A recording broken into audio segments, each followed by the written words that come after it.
In this video, I will be replacing a bulb in the instrument cluster on a second generation Kawasaki KLR650. And the first thing you should do is remove the negative battery cable from the battery. And you do this for safety reasons. If you skip this step, at least make sure you have the ignition key in the off position. The next step is to remove the 4 screws holding on the windscreen. And when you're taking these out, pay attention to how tight they are, because you'll want to duplicate the tightness when you put everything back together. These screws screw into the plastic windscreen, and if you over tighten the screws, you can break the plastic. And also, there are little black washers you use with the screws that have a tendency to stick to the fairing, and they're easy to lose, so pay attention to those when you're taking off the screws. And then once you have all the screws out, set them aside, then go ahead and lift up and on the windscreen and remove it from the fairing. So here is the back of the instrument cluster, and here's a layout of the light bulbs. You can see that there's a total of 6 different light bulbs for the instrument cluster. And I'll be working or taking out the speedometer light, which is sitting right behind the speedometer cable connector. So the next step will be to remove the speedometer cable so I can more easily get to that light. But if you're working on another light, you may have to move some wires around or disconnect some other wiring to make it easier to get to the light bulb. So here I am using a pair of pliers just to loosen up that connector, speedometer cable connector, and then you can unscrew it by hand. And then to get the speedometer cable out, you just pull it down and just move it to the side so it's out of the way. Then you can reach in there and pull that speedometer bulb out. The speedometer bulb fits into a soft rubber housing, and it's just pressure fit inside of the instrument cluster. All the bulbs are like that, so it's just a matter of pulling it out. It's a tight fit though.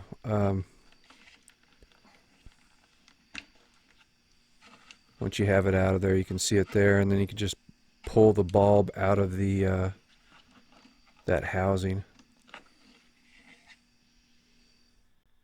The bulbs used in these instrument clusters are called wedge-based bulbs, and they're just a pressure fit type bulb.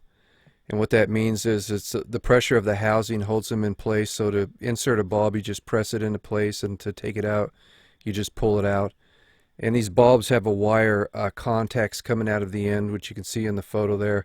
And those contacts are what makes electrical contact with the connector.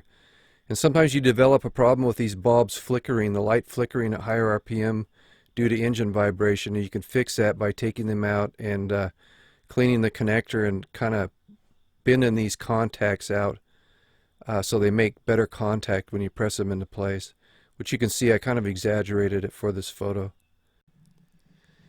Now I'm getting ready to clean the electrical connector for that bulb, and I'm spraying a little bit of CRC electronic cleaner in there, and then I'm going to use a small jeweler's screwdriver just to scrape the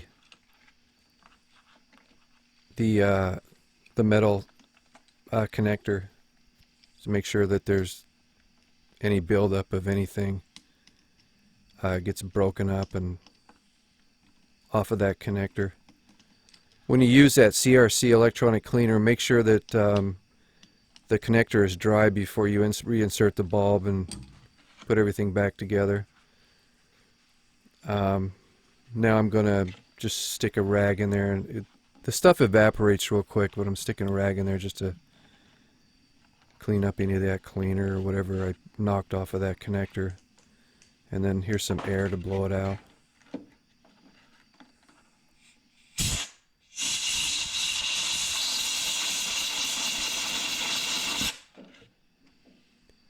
Now I can reinsert the old bulb or a new bulb.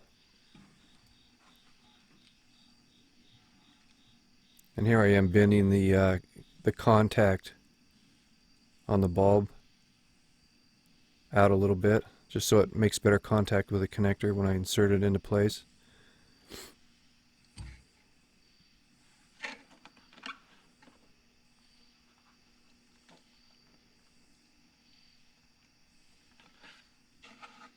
And then you can just press fits, and then you just press the whole housing back into the instrument cluster.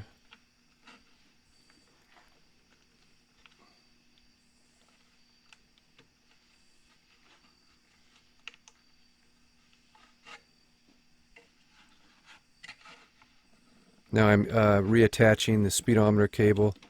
Just pull that down and put it back into the hole on that speedometer connector. Make sure that it lines up properly with the connector so that you don't cross thread. And then I just snug it a little bit with the pliers.